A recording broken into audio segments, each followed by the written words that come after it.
Hi guys and welcome to the circus. So this is gonna be the first losers bracket match that I had on the Koragg Wolzard tournament that I had a couple of days ago. And I'm up against Coral with the cross ride, you know, the burger queen herself. And we actually drew into a fair bunch of cards. We actually drew pretty well. But I just want to return one, I guess. I don't know why I returned the soul charge instead of the dancing princess. Maybe I wanted an assurance to have a way to get my Jimmy Fortress in the soul. I don't know. I'm still not sure how Coral plays. I've played against it like 1 or 2 times against my friend who mains it, but as far as I know, I still have no idea how it plays. So I'm quite scared if he does something that I have no idea how to get over, or just maybe catch me off guard for some reason. So yeah, let's just see what happens in this match. Alright, so we went first. We rode onto our trapezist right there, the best ride target, and then he rides onto the Coral grade 1, searches the top 10 cards, 5-7, I don't know, top 7 cards for a grade 2 Coral, and then adding it to hand, making his Vanguard an 8k base for the time being, and then proceeding to his main phase. I don't know if he will go aggro against my 8k base right here. Okay, he doesn't. Okay, so he just swings at me for 1 damage, checks a PG. That's really valuable information. Alright, so we check a Jill. That's 1 Jill. Okay, so we are going to proceed to our second grade 2, our second turn, which is the what you call it, the grade 2 turn. Alright, so we ride onto our Jill, the best ride target right now, besides from Jimmy Fortress. I wanted to yeah, I remembered. I wanted to assure myself that I will have a Jimmy Fortress in the soul right there. But as of now, since I don't have a booster, maybe I can do it right now. Maybe I can and just call my Skull Juggler on the right side right there, and Soul Charge the PG. Alright, so I use my Smiling Presenter right there to fetch my Dream Fortress, of course. Our only way to get over such a desperate you know, situations where you need to survive. And then right here we just went aggro. We are just hoping that he doesn't check a defensive right here, and he does. Okay, so that backfired again, but at least at least I have an intercept on board. That's about it. All right, so I'm actually really afraid of facing against a deck that I don't really know much, especially you know, this clan right here. I still don't know how it plays. He writes a grade 2 that is an 8k base. I have no idea what is that. Oh, it's superior rides. That's how. Oh, that is actually really good. That's actually a really good ability. I never knew that existed. Alright, so he swings at my rear with his rear, and then right here, I believe that Vanguard of hers or his has a on-hit skill. We check a draw right there with our look here into a Jimmy Fortress. That is actually really good.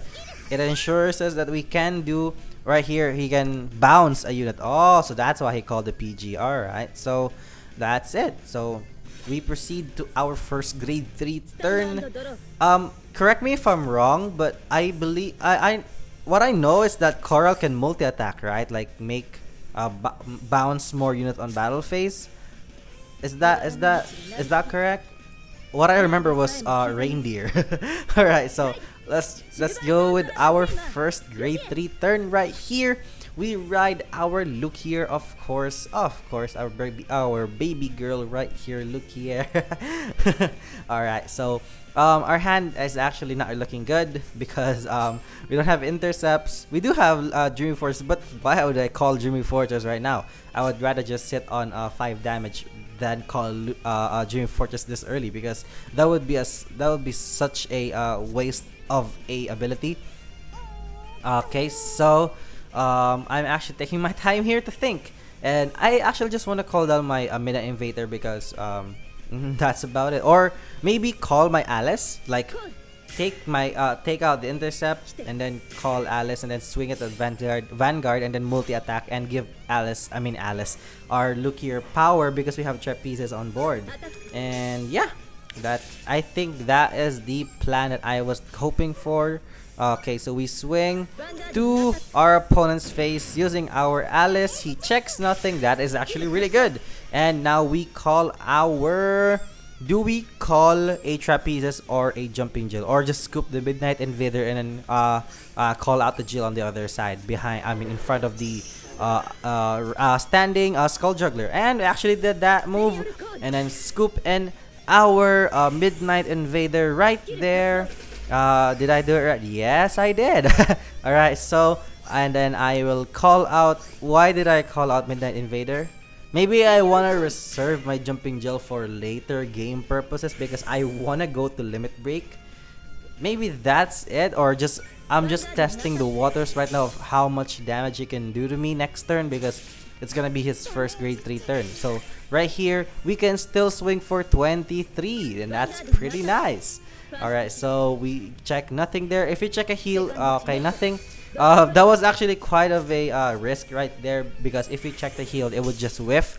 And thankfully, we didn't, so we just drew into one more copy, our first copy of Midnight Bunny to our hand.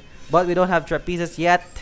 If we manage to limit break next turn, we can just call out our Smiling Presenter. And if we, I don't know, manage to have all copies of Dreamy Fortress in the Soul, that's the timing to get your trapezes ready.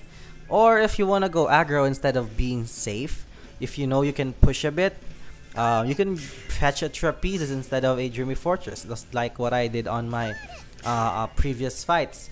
Okay, so he rides Aurora Star Coral. Alright, so the Burger Queen herself. I still don't know how this plays.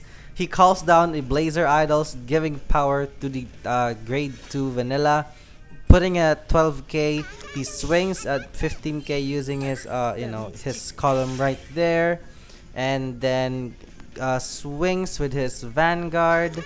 I have actually no idea, but as I see, he can't multi-attack right now.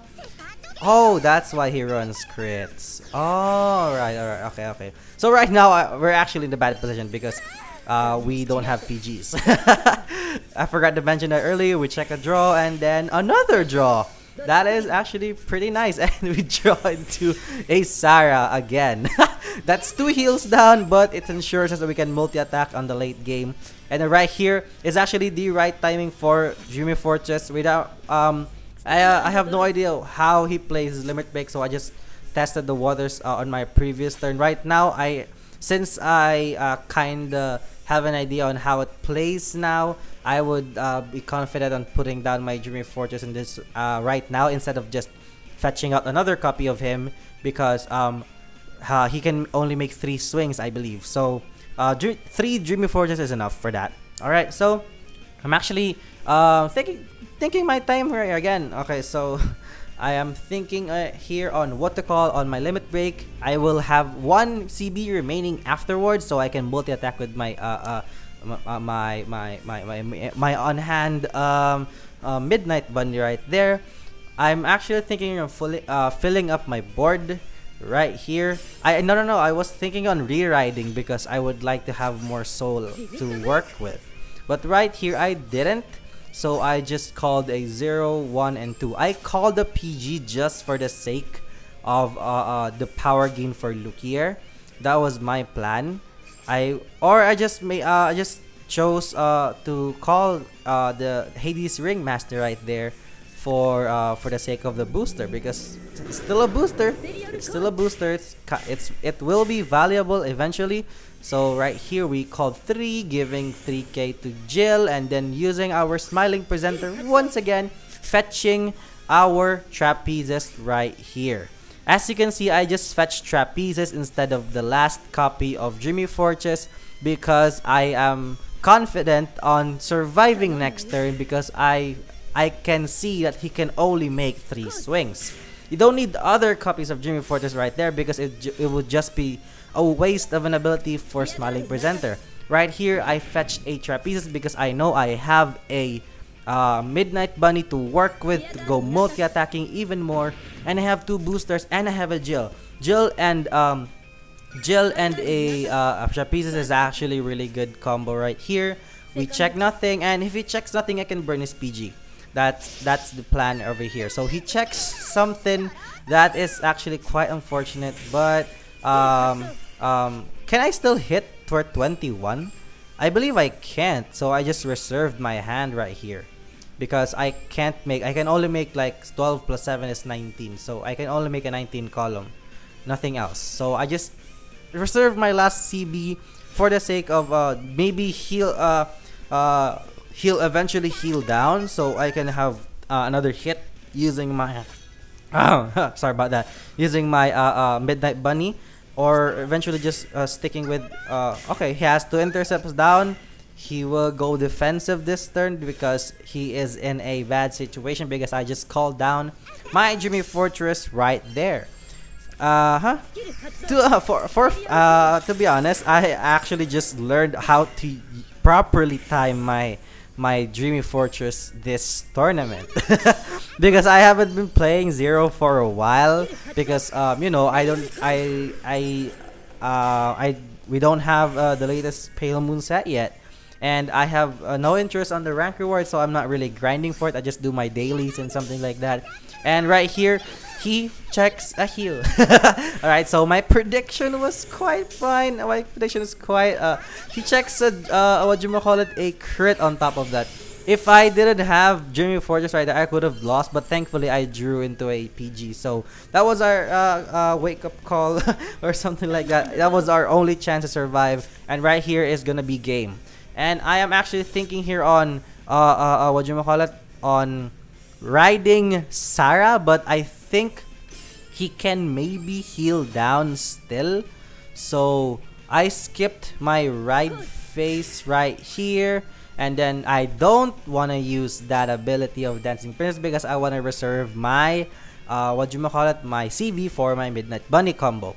Alright, so right here is just a swing with rears unboosted, and then swing with Vanguard boosted. And then why did I boost? Oh, it's a 10k vanilla. I'm sorry about that. Okay, so swing with Jill unboosted because I want to reserve that copy of, my booster, which is Skull Juggler right there, to put the power to him when I check a trigger so that I will get over defensives. Right here, we check for 1, we check for a heal. That is really appreciated. That's really good. Alright, so we give the power onto our Skull Juggler because that's the only standing unit. And then once we hit the Vanguard, even if he checks a trigger, which he doesn't unfortunately, I can still get over defensive right there. Right here, we call our Trapezes, scoop in our Jill, and then call her out once again, and then you know, just push once again. If he has a PG, I believe that's a PG. If he doesn't have a PG, we can push for game right here. And then right here, we have a 24k column, which is really nice. And then we swing for 24k onto his 16k Vanguard. He doesn't have a PG. Alright, so will he check? Alright. Oh, okay. So he checks a 6 damage heal. He survives for another turn. But that moment right there, I was kind of anticipating that. So I prepared myself like, my board can withstand 4 attacks, and he can only make 3. Plus, I have a PG. So, whichever happens right there, whether he checks a heal or something miraculous happen, I will still survive this turn, unless he makes something like a you know, something that I never seen before or I've never experienced playing against this clan in Zero. Alright, so he swings for his Vanguard and then checks nothing there, unfortunately, for 23,000 into my face, dealing me 1 damage into a Jumping Jill to the damage zone. We proceed to our final turn. He doesn't have PGs. He has 2 more heals in deck. He can possibly, just possibly do it again. We drew into our Jimmy Fortress. That was actually quite sad because I needed something else. I don't know. I don't know what I would need right now besides grade 3s, because I would like to ride Sarah right here. Alright, so we ride Sarah, call our Lukier and our other Sarah right there. We swing for 2 rears and then Vanguard, hoping to get 1 trigger in order to finish the game. Okay, so we swing for what you call it, for Sarah onto his rear guard, and then Lukier to the other rear guard, which is the Riviere grade 2, I believe. Okay, so we check for triggers and it's still pretty okay. I believe in my triggers. This is actually a pretty high roll situation. And we check a heal. Alright, so we give the power onto the booster behind Sarah, and then scoop in our Sarah right there. And then what you call it? Yeah, what happened here? What happened? Alright, so we use our Sarah skill, scoop into Sarah, and then call out our Lukier on the same spot. We can hit for 23 right there. We didn't check another one. That's actually unfortunate, but we can still hit even if it checks a heal. He needs 2 heals here on stack. He doesn't, and fortunately, we got the game without being caught off guard. Alright, so that's the first game, and let's move on to the next fight. So about the next fight in the losers bracket, I went up against Great Nature and against Andrew. Shoutouts to Andrew, thank you for the good fight. And I actually forgot to record it. I was actually so salty when I realized that moment right there. I'm sorry about that. So to make it short, I won that. So I am moving on to the finals of the Koragg Wolzard tournament last time. I'll show you the finals tomorrow, I hope. Alright, so thank you so much for watching this video. And if you did, please consider liking and subscribing. And I'll see you next time.